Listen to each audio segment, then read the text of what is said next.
my channel, and if this is the first time you see my face, welcome to my channel. If you love Harry Potter, this could be the place for you. Hit that subscribe button. I'd love to have you. I love how that rhymes. A massive thank you to my Patreons. They help me keep this channel running just that little bit more.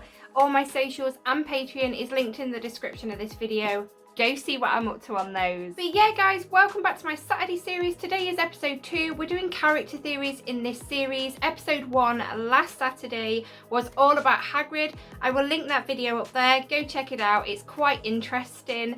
But today in episode 2, we're talking about theories about Dumbledore. As per usual guys, I'd love to know your thoughts about these theories that I'm about to tell you in the comments. So have a good natter with me and them in there. And don't take these theories too seriously. They are just theories. I just wanted to let you know these theories because I found them quite interesting. So the first theory we're going to talk about with Dumbledore is that of Dumbledore knowing that Nagini was a horcrux quite early on. Now in Half-Blood Prince, Dumbledore tells Harry that Nagini is a horcrux due to the amount of influence Voldemort exerts on her. But a Reddit poster actually stated in a theory that he believes, or she, I can't quite remember, but this Reddit poster believes that Dumbledore knew that Nagini was a horcrux quite before, based on what Harry saw that night when Nagini attacked Arthur Weasley in the Ministry of Magic. And that Harry obviously saw that horrible event through Nagini's perspective. Now this could only be possible if a part of Voldemort's soul was in both Nagini and Harry. Obviously Dumbledore would have known this, but as we all know, Dumbledore didn't want Harry to know pretty much anything until he thought the time was right. It does kind of tie into another theory that I've got, so keep that in mind. Obviously that we know that Dumbledore doesn't let Harry know anything until the time is right, because it is mentioned quite a lot that Harry is kept in the dark. The next theory, Dumbledore is actually that giant squid that resides in the Black Lake on the Hogwarts grounds. Is it possible that Dumbledore could be an unregistered animagus that likes to go for a swim in the Black Lake from time to time? I mean, we know he speaks Mermish, and if it was the squid, he would obviously want to be able to communicate with anything else that lived in the Black Lake, so Mermish, yes. And during the Triwizard tournament in Goblet of Fire, obviously the task in the Black Lake, please note that that giant squid didn't interfere at all with that task. I mean, it's literally nowhere to be seen.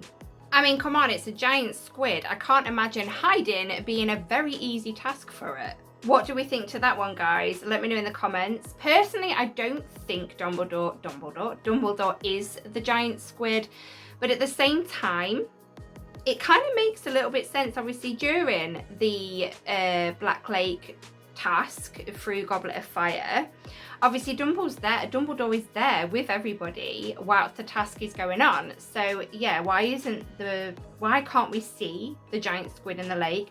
There are things like that that make your brain twitch a little bit, makes you think a little bit, but at the same time, I don't think Dumbledore is the black squid, but I did find it an interesting theory. The next one, it's not a new one at all. Well, none of these are new ones, but I'm pretty sure some of you would have heard of this one, that Dumbledore is a time traveler.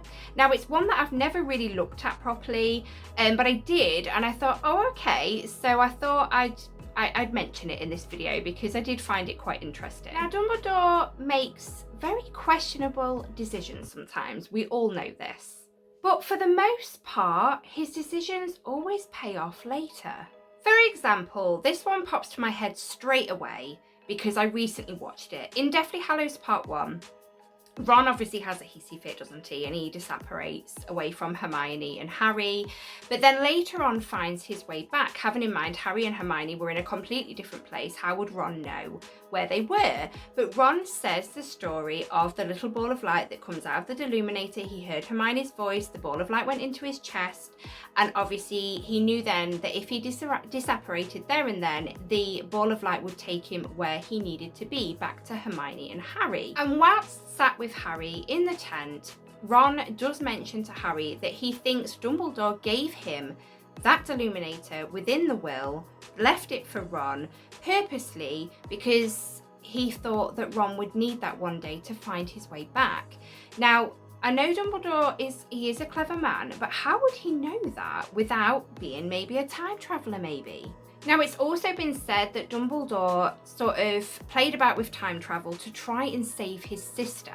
But no matter what he did, the outcome was always the same, and his sister died one way or the other. It's also said that Dumbledore made it a personal quest to travel back in time to work out decisions on how the best way to defeat Voldemort. I mean, I myself did notice throughout the series that there are numerous times that McGonagall is left in charge, our dear headmistress, because Dumbledore is away on business. Now, could he have been time travelling? Because obviously this whole time, Dumbledore, throughout all of Harry's school years, you know, even before Harry really knew what was going on, Dumbledore was secretly working on this, because he says to Harry at times that, you know, all this time he's been trying to find horcruxes and things. So was he time traveling too?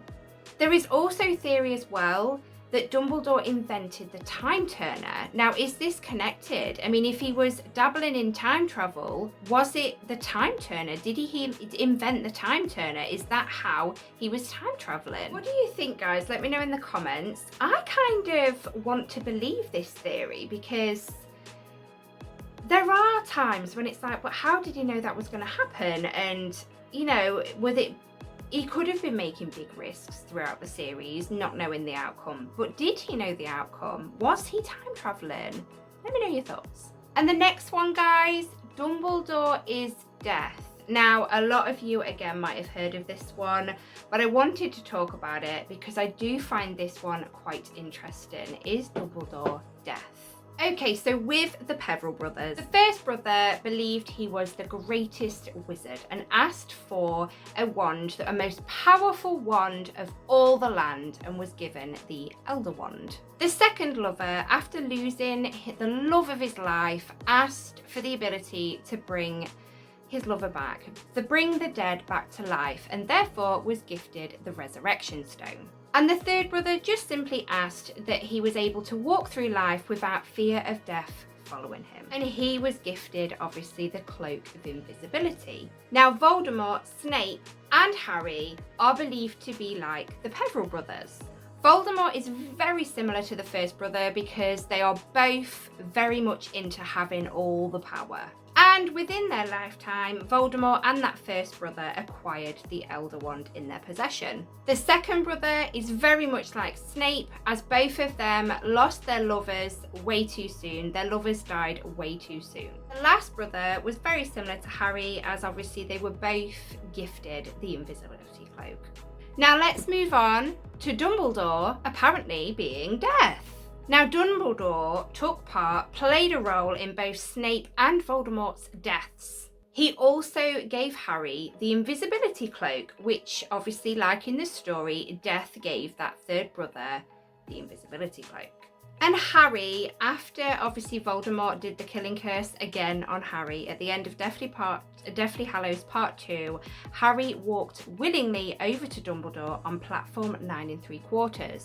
Just like the third brother, greeting Death, or in Harry's case Dumbledore, as an old friend. Now, I do very much so see the connections 100% with the Peveril brothers, and obviously between Voldemort, Snape, Harry and Dumbledore being Death. This isn't a theory about these people being the three brothers and Death. This is a theory that they're very similar, very much alike, and their stories kind of sort of mingled in. They match, their stories match, and I do really like that theory, so I had to say that theory as well. But again, let me know what you think in the comments. So yeah, that is episode 2, guys. Dumbledore theories. What did you think? If you've got any more theories, guys, about Dumbledore, let me know in the comments. I'd love to hear them. And you know I love a good natter anyway. Did any of these surprise you? Hadn't you heard any of these before? What do you think to them? Talk to me in the comments, guys. You know I love it when you do. That is the end of today's video though, guys. Please give it a massive thumbs up if you enjoyed it, because it helps me more than you know. And I will speak to you all in my next video. Bye, Potter Poppets.